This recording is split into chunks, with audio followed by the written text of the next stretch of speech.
Melissa Trotter was a 19-year-old college freshman at Lone Star College in Texas, with a bright future ahead of her. Friendly and outgoing, Melissa was pursuing a career in education and had recently begun seeing a man she had met a few weeks earlier. On December 8, 1998, she was last seen on campus leaving the library around 1:30 p.m. That would be the last time anyone saw her alive. When Melissa failed to return home, her family reported her missing. Police launched a search and immediately focused on Larry Swearingen, a 27-year-old man with a criminal record who had been in contact with Melissa shortly before her disappearance. He had initially cooperated with police but later gave conflicting stories about his whereabouts on the day Melissa vanished.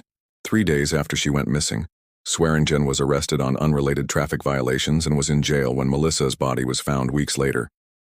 On January 2, 1999, a group of hunters discovered her partially clothed body in the Sam Houston National Forest. She had been strangled with a leg from her own pantyhose. Although Swearingen had been in jail since shortly after Melissa disappeared, investigators pressed forward with their theory that he was the killer. They based their case on circumstantial evidence including witness accounts of him being with Melissa, as well as fibers found in his truck that were similar to those on her clothing. He was charged with her murder and later convicted in 2000. Swearingen protested his innocence from the beginning. He claimed that scientific evidence, particularly the condition of Melissa's body, proved he could not have killed her. Multiple pathologists later agreed, stating that the level of decomposition did not match someone who had been dead since early December. They concluded that Melissa's body had only been in the forest for a few days before being found, meaning she was killed while Swearingen was already in custody. Despite this, appeals courts upheld his conviction.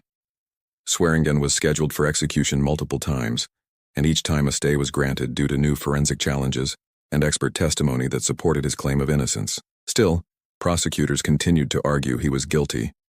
Over the years, DNA testing was requested on various items including the pantyhose used in the murder, but the results were inconclusive. The courts ultimately ruled that the new forensic evidence was not enough to overturn the original verdict. In August 2019, after spending nearly 2 decades on death row and exhausting all of his appeals, Larry Swearingen was executed by lethal injection. To this day, many legal experts and advocates believe that Swearingen may have been innocent.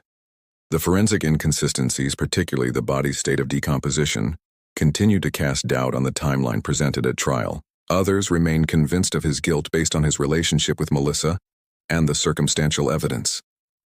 The case of Melissa Trotter is now remembered not only for the tragic loss of a promising young woman, but also for the controversy that surrounded her alleged killer. Whether or not justice was truly served remains a deeply divisive question among those who followed the case.